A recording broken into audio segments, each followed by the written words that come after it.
Hemos estado aprendiendo estos días y en el capítulo 15 nos habla acerca de señales y empieza diciendo: vi en el cielo otra señal grande y admirable, 7 ángeles que tenían las 7 plagas postreras, porque en ellas se consumaba la ira de Dios. Antes del desenlace final de este mundo, entraremos en una etapa única de advertencias visibles. Estas señales no fueron escritas para que nos atemoricemos o para que tengamos miedo, sino es para que nosotros nos fortalezcamos, reafirmemos nuestra fe y discernamos el tiempo que estamos viviendo, que son esas señales que Jesús una vez dijo que iban a haber señales en sus últimos tiempos y no todos lo entenderían, porque mirar no es lo mismo que comprender. El llamado de hoy es entender las señales de Dios en los tiempos finales. Ese es nuestro tema. Y Dios, si nos damos cuenta, es un Dios de señales. Primero Él nos envió buenas señales. Y vamos a ver unos versículos que nos indican qué señales fueron las primeras que Él nos mandó y que fueron buenas señales. Voy a pedir que me colaboren aquí. Vamos a buscar primero Isaías 7:14, los de este bloque. Busquen en sus Biblias Isaías 7:14. Los de este otro bloque me ayudan con Lucas 2, del 8 al 12, van a leer. Y este bloque de acá me van a ayudar con Mateo 12, van a leer el 38, 39 y 40. Y el último bloque de acá me ayudan con Mateo 16, del 1 al 4. Dios nos da señales a los entendidos en su tiempo. Veamos cuáles fueron las primeras señales. Isaías 7:14. ¿Ya lo tiene? ¿Cómo dice Isaías 7:14? Por tanto,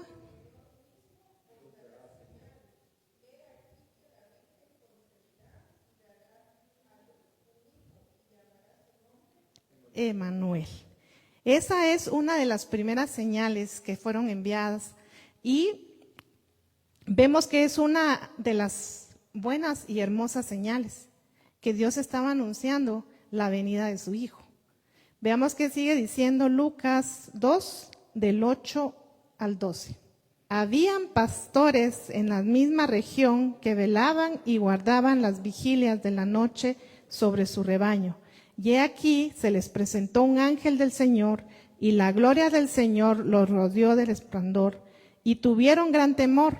Pero el ángel les dijo: no temáis, porque he aquí os doy nuevas de gran gozo, que será para todo el pueblo, que os ha nacido hoy en la ciudad de David un Salvador, que es Cristo el Señor. Esto os servirá de señal: hallaréis al niño envuelto en pañales, acostado en un pesebre. Y esa es la esencia de la buena señal.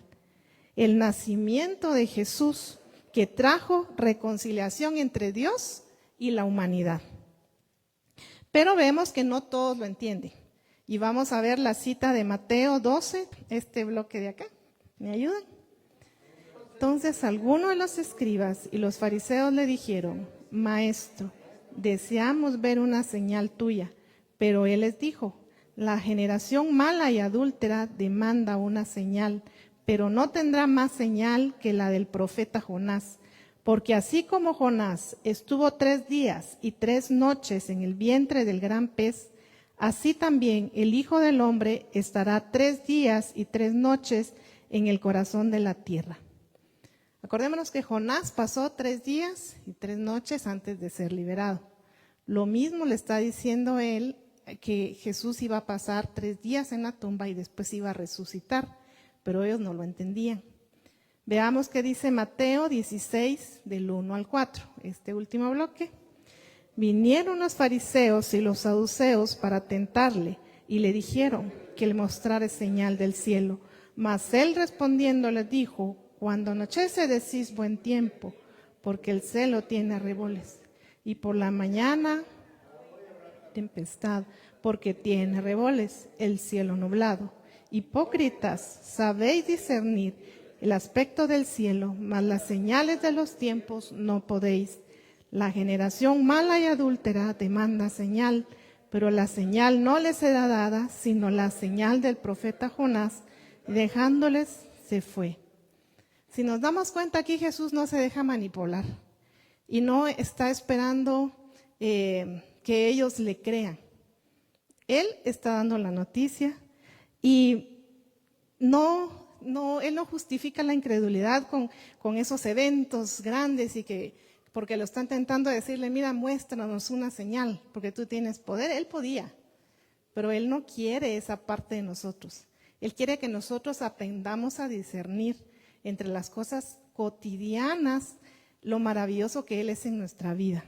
Y que a través de las Escrituras nosotros podamos fortalecer nuestra fe. Y por eso déjenme felicitarlos porque hoy están aquí buscando de Dios, están buscando aprender. Estamos aquí tratando de entender Apocalipsis, que es un gran reto que el pastor nos dejó, pero alabo a Dios porque nos tiene mucha paciencia. Y vamos a iniciar con nuestro capítulo 15 y dice en el capítulo que se ve otra señal grande y admirable. Esta es otra señal, pero de las malas señales. Acordémonos que el tiempo de las buenas señales ya pasó. Aquí en adelante nosotros vemos solo malas señales. Y recordemos que empezó todo en el capítulo 6, hablando de los juicios. Empezamos con los juicios de los 7 sellos que estaban en el rollo. Después de los 7 sellos vienen las 7 trompetas. Cuando suene la 7ª trompeta, es cuando se desarrolla ahora el derramamiento de las 7 copas, que vienen juntamente con la segunda venida de nuestro Señor Jesucristo. Entonces, en este capítulo vemos que empieza, se nos mencionan ay de dolor. Desde el capítulo 9 nos dice el primer ay pasó y el segundo viene. El segundo lo vimos en el capítulo 11, donde dice el segundo ay pasó y el tercer ay viene pronto. De este está hablando, del que inicia en el capítulo 15. El capítulo 15 es el más pequeño de Apocalipsis, pero es una introducción al derramamiento de las copas, que eso va a ser estudiado este domingo, así que no se lo pierdan. Pero hoy vamos a ver que antes del derramamiento de estas copas, hubieron personas que todavía lograron su salvación, a pesar de que vimos que pasaron por dificultades y les costó mucho más, pero todavía logran su salvación. Entonces, mi primer punto está basado en quiénes y cómo alcanzan la victoria sobre la bestia. Está del versículo 1 al versículo 4. Dice, vi en el cielo otra señal grande y admirable. 7 ángeles que tenían las 7 plagas postreras, porque en ellas se consumaba la ira de Dios. Juan ve en el cielo otra señal grande y admirable. Es de la misma naturaleza que vimos en el capítulo 12, donde Miriam nos explicaba que había visto una buena señal y una mala señal. La primera que decía que era una mujer con una corona y estaba encinta, que representa a Israel. La mala señal, que está en el versículo 3, que nos dice que es un dragón escarlata que representa a Satanás. De esas mismas señales grandes y admirables que deja a Juan boquiabierto, porque está impresionado de lo que está viendo, es lo que va a ver aquí. Y veamos qué es lo que a él lo deja sorprendido. Son 7 ángeles que tenían 7 plagas postreras. Las plagas postreras quieren decir las plagas últimas, porque en ellas se consumaba la ira de Dios.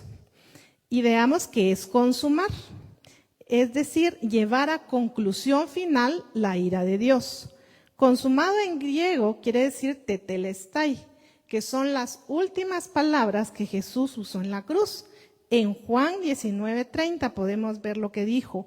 Cuando Jesús hubo tomado vinagre, dijo, consumado es, y habiendo inclinado la cabeza, entregó el espíritu. ¿Qué significa? Todo está cumplido, todo está terminado, ya lo pagué, ya se acabó y aquí está completo. Eso significa consumado. Pues ahora el tetelestai que nosotros estamos viendo aquí no es un tetelestai de bendición, sino aquí significa que Dios tiene que derramar por completo, tiene que acabar de caer y tiene que cumplirse su juicio sobre los que no le reconocen. La ira divina no es una actitud, el juicio divino es la indignación de Dios a causa del pecado y la rebeldía de los hombres. Eso da lugar a la expresión final de su ira, porque hay personas que no se arrepentirán y seguirán en lo mismo. Nos decía en Apocalipsis 9:21 que no se arrepintieron a pesar de todo lo que habían sufrido. Tuvieron tiempos de sufrimiento constante y ellos no se arrepentían de sus homicidios, ni de sus hechicerías, ni de su fornicación, ni de sus hurtos. Ellos siguieron estando orgullosos de lo que eran. Y a mí me impresionó una entrevista que tuvieron con una de las personas que mató a los policías, uno de los pandilleros. Lo estaban entrevistando, lo llevaron ante el juez y le empezaron a preguntar sus datos personales. Y le preguntan cuál es su profesión. Y él orgulloso dice, soy pandillero. Yo ¿desde cuándo existe una profesión ahora aquí que lo haga sentir orgulloso de ser lo que está haciendo? Y uno no se imagina, ¿verdad? Todo esto, pero estas personas siguen haciendo lo malo y se sienten orgullosos. Y por eso es que Dios está indignado, porque no hay arrepentimiento. Veía también un testimonio de estos mismos mareros. Decían que cuando ellos mataban, ellos se tatuaban en el cuerpo o en la cara algo visible que representara cuántos muertos llevaban, que generalmente son lágrimas. Entonces es algo que ellos se enorgullecen de hacer tanta maldad. Imagínense eso. Seguimos con el versículo 2. Vi también como un mar de vidrio mezclado con fuego y a los que habían alcanzado la victoria sobre la bestia y su imagen y su marca y el número de su nombre en pie sobre el mar de vidrio con las arpas de Dios. En Apocalipsis 4:6 nos decía Melissa que el mar de vidrio semejante al cristal era ese emblema resplandeciente de la pureza de Dios que nos separaba de la creación. Aquí menciona el mar de vidrio mezclado con fuego y el fuego significa juicio. Quiere decir que el Dios Todopoderoso, que es santo, va a mandar su juicio a la humanidad. Dios conoce perfectamente lo que juzga y lo hace de una manera soberana. Me decía mi papá cuando yo era adolescente y quería salir, antes no existían los celulares, así que no nos podían localizar. Me decía, ¿con quién vas? ¿A qué vas? ¿Y a qué hora regresas? Eran 3 preguntas claves. Si yo mentía en una de esas, yo ya no podía volver a pedir permiso porque fijo ya no me daban. Pero algo que a mí me quedó muy grabado que él me decía era, a mí me puedes mentir, porque ante mis ojos pues yo no puedo estar detrás de ustedes. Pero contigo va un Dios que siempre ve todo lo que haces. Y yo viví bajo esa mentalidad. Yo no tenía que tener miedo a alguien que me viera haciendo cosas malas. Yo sabía que había alguien que me estaba observando y que lo que yo hacía iba a ser juzgado un día. ¿Quiénes estaban de pie? Aquí nos damos cuenta que los vencedores de la bestia, aquellos que resistieron y no aceptaron la marca, la imagen o número de bestia, incluso a costa de sus vidas. Ellos son los que se quedaron y tuvieron que pasar por la gran tribulación, esos tiempos difíciles de muerte, de tortura, de sufrimiento, tanto que son llamados mártires. Pero esto les pasó porque no quisieron enfrentar y no quisieron entender las buenas señales, sino que ellos esperaron hasta el último, son los que al final se dieron cuenta cuando Ya no estaba la esposa, ya no estaba el esposo, ya no estaba el hijo, que se quedaron. Pero ellos todavía logran entender y reconocer que se habían equivocado. Así como nos dice Romanos 12:2. No os conforméis a este siglo, sino transformados por medio de la renovación de vuestro entendimiento, para que comprendáis cuál es la buena voluntad de Dios, agradable y perfecta. Es ese momento en el que uno se da cuenta que se equivocó y cambia su manera de pensar. ¿Y cómo alcanzaron ellos la victoria? Busquemos Primera de Juan 5, del 1 al 5. Dice, todo aquel que cree que Jesús es el Cristo es nacido de Dios. Y todo aquel que ama al que engendró, ama también al que ha nacido engendrado por él. Por esto conocemos que amamos a los hijos de Dios, cuando amamos a Dios y guardamos sus mandamientos. Pues este es el amor a Dios, que guardemos sus mandamientos, y sus mandamientos no son gravosos. Porque todo lo que es nacido de Dios vence al mundo. Y esta es la victoria que ha vencido al mundo, nuestra fe. ¿Quién es el que vence al mundo? Sino el que cree que Jesús es el Hijo de Dios.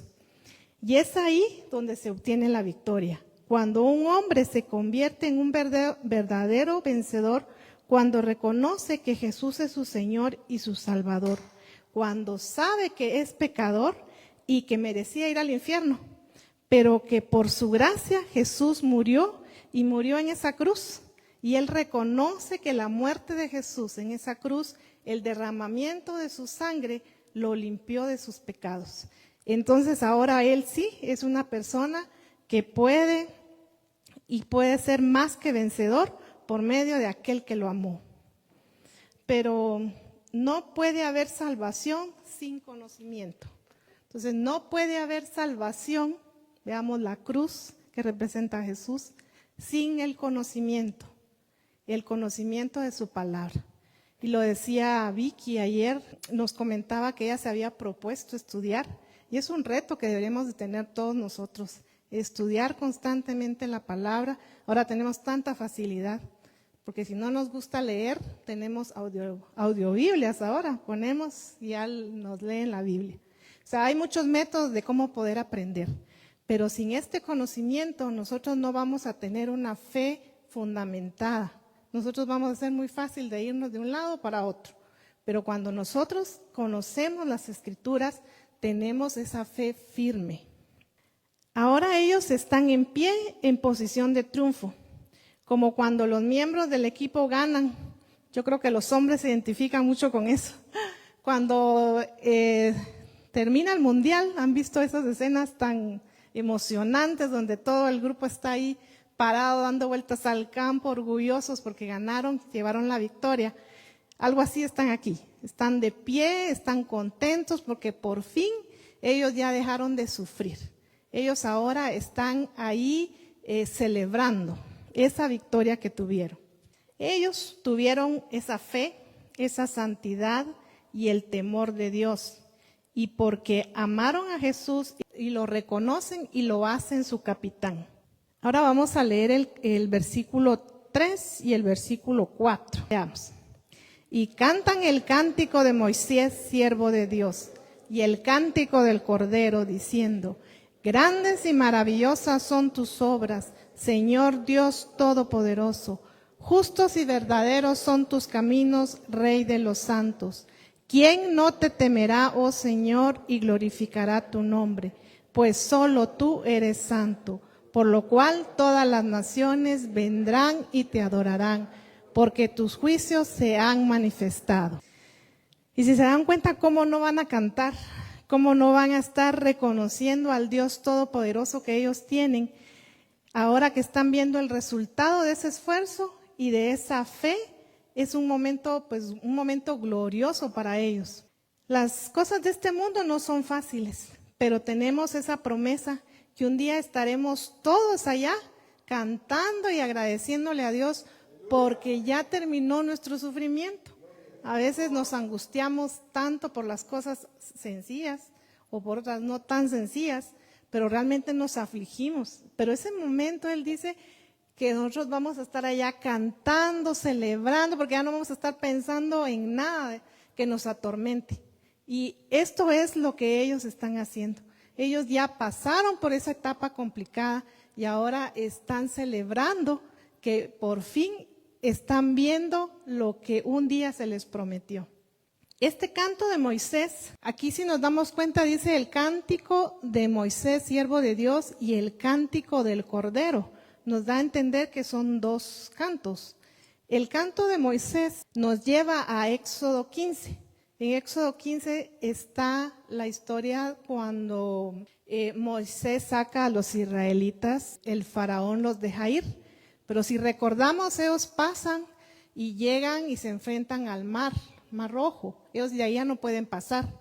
Y ven que vienen todos los carros del faraón detrás de ellos. Eso es un momento de angustia para ellos, porque ahora ¿para dónde agarran? Solo lo que esperaba pues era que los mataran. Pero miren cómo Dios los sorprende y abre las aguas para que ellos puedan pasar en seco. Y pasan todos, y después que vienen los carros del faraón, las aguas vuelven a cerrar.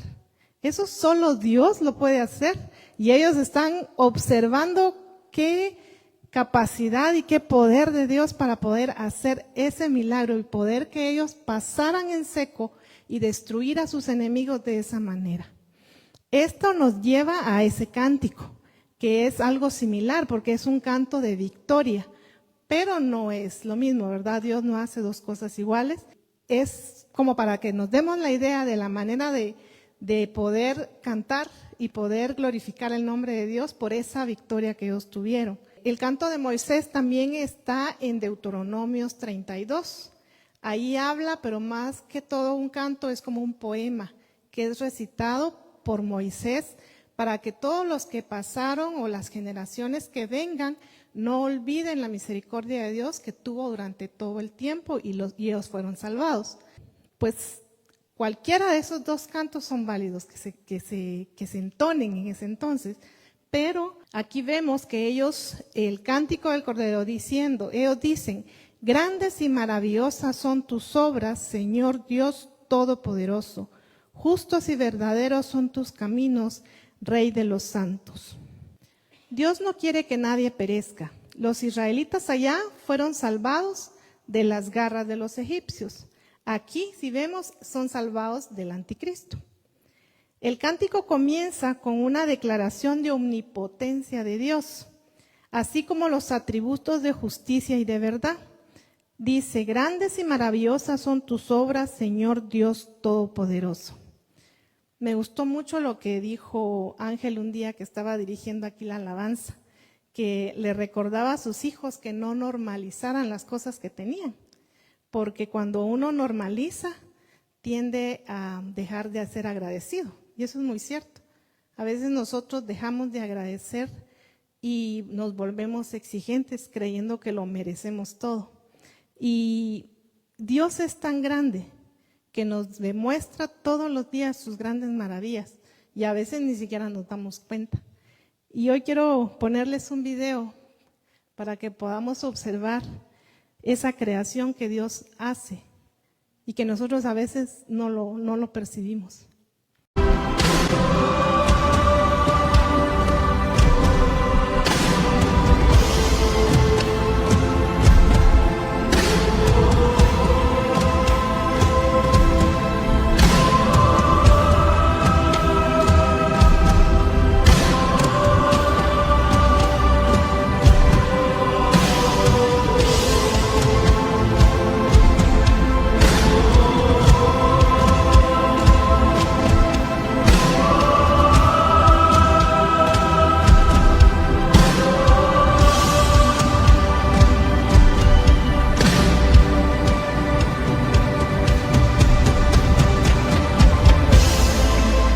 Nos damos cuenta los detalles que tuvo Dios en la creación, en los animales, en los colores y al final en la creación, en los bebés.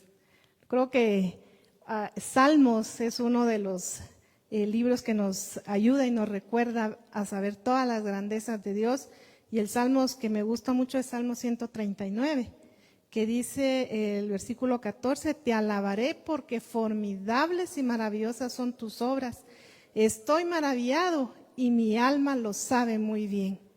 Porque de verdad que nosotros, al ver ese poder de Dios en hacer cosas, en formarnos como seres humanos, yo no sé si los papás o las mamás aquí nos identificamos con ese versículo.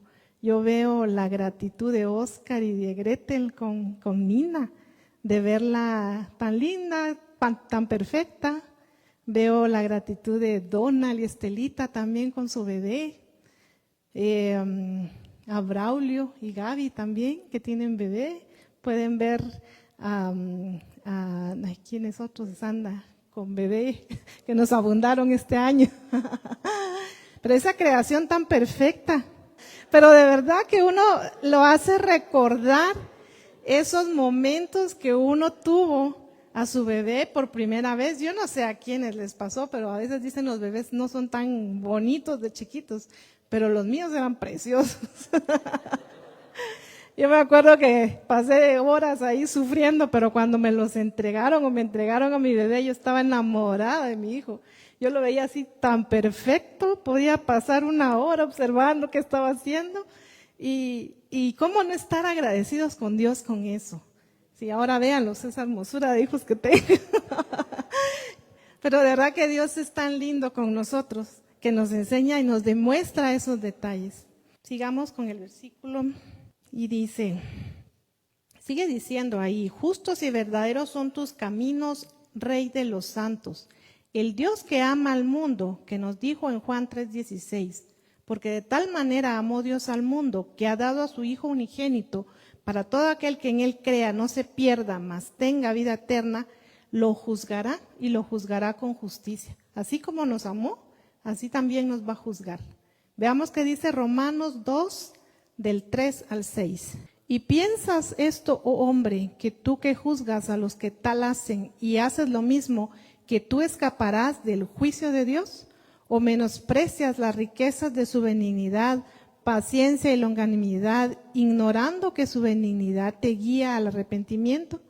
Pero por la dureza de tu corazón no arrepentido, atesorarás para ti mismo ira para el día de la ira y de la revelación del justo juicio de Dios, el cual pagará a cada uno conforme a sus obras. Así que nadie se va a salvar de ese juicio. ¿Quién no te temerá, oh Señor, y glorificará tu nombre? Nadie. Nadie, porque viene el día en que todo lo creado tendrá que reconocer que Jesucristo es el Señor para la gloria del Dios Padre. Después de los juicios, de las plagas postreras, toda persona voluntariamente va a venir a reverenciarlo y glorificará su nombre. En primer lugar, porque solo Él es santo. Los hombres deben temer a Dios porque solo es Él absolutamente santo. En segundo lugar, porque lo cual todas las naciones vendrán y lo adorarán, Dios será temido. Aquí se nos dice, todas las naciones vendrán y lo adorarán. Eso quiere decir que Él va a ser temido porque todos van a venir a reverenciarlo. Y en tercer lugar, porque Él es justo en sus juicios. Porque tus juicios se han manifestado, los juicios de Dios han sido revelados.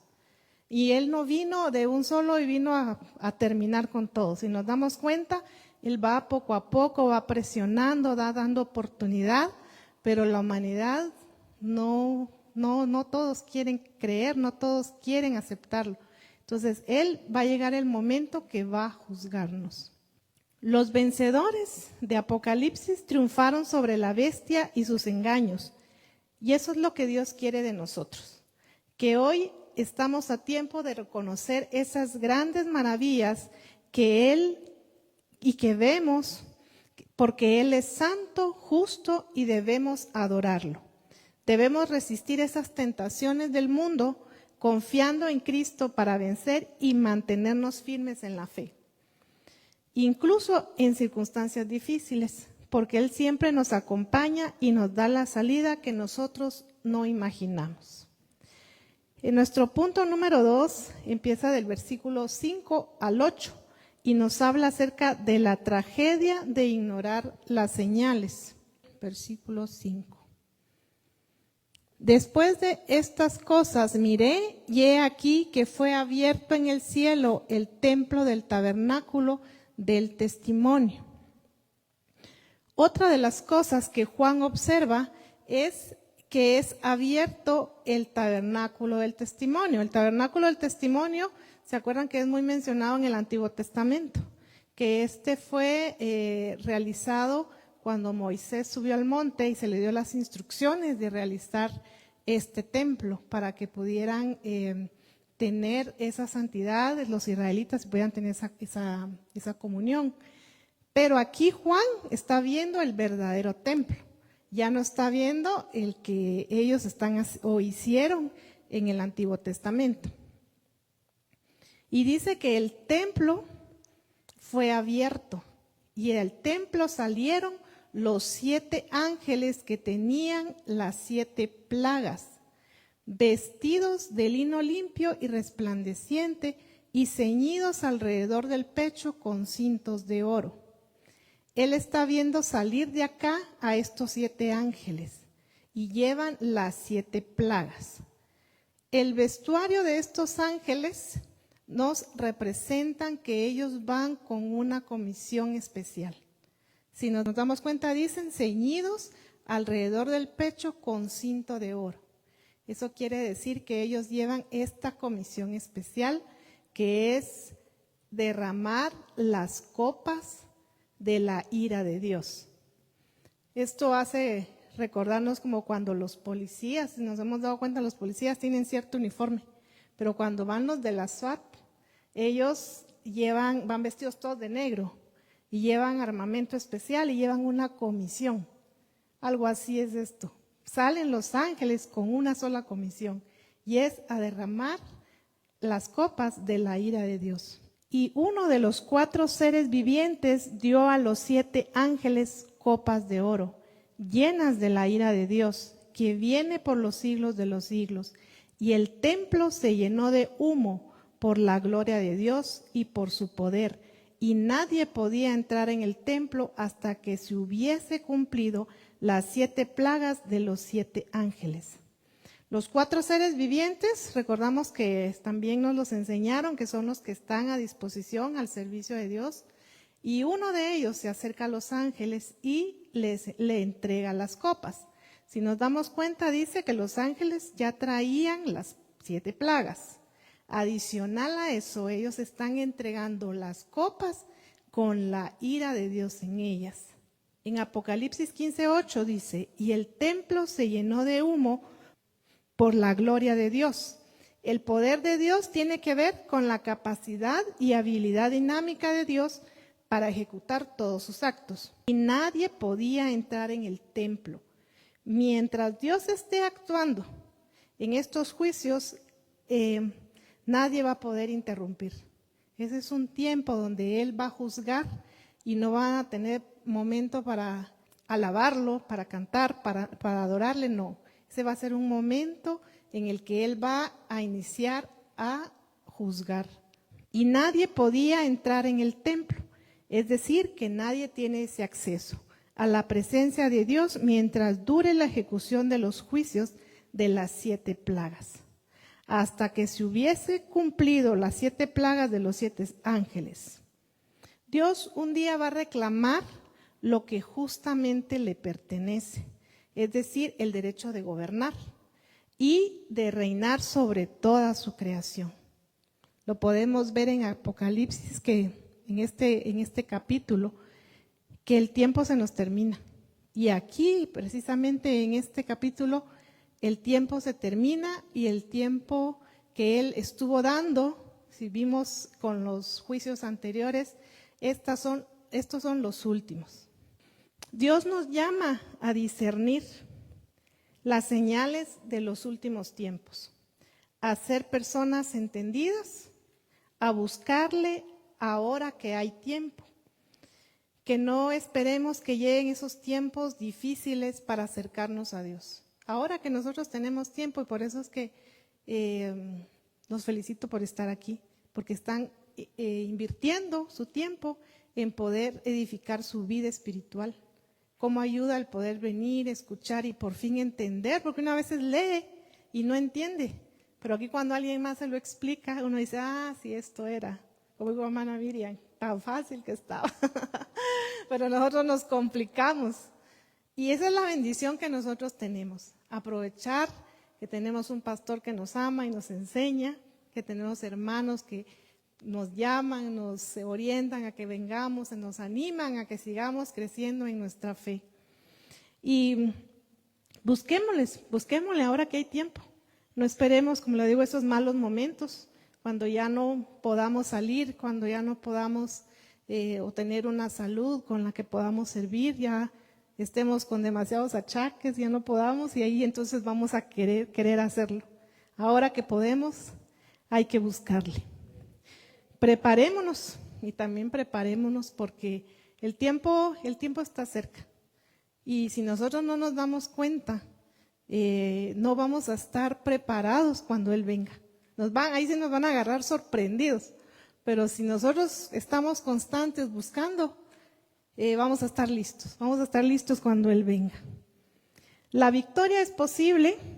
Los que están sobre el mar de vidrio nos demuestran que con fe se puede vencer ese sistema opresor.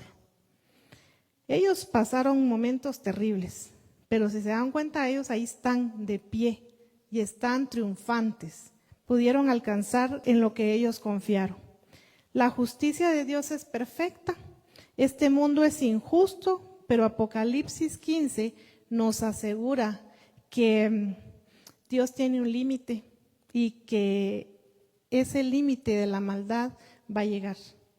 El propósito de la adoración de los redimidos, ellos no cantan sobre solo una batalla, ellos cantan sobre esas maravillosas obras que Dios hizo durante toda su vida. Y es algo que nosotros tenemos que aprender, a adorar a Dios en todo momento y de ver cosas pequeñas diariamente que Dios nos enseña que Él está con nosotros, que a pesar de las dificultades, Él nos muestra una salida cuando nosotros ni imaginamos. Esta noche les voy a pedir que nos pongamos de pie y podamos, al grupo de alabanza,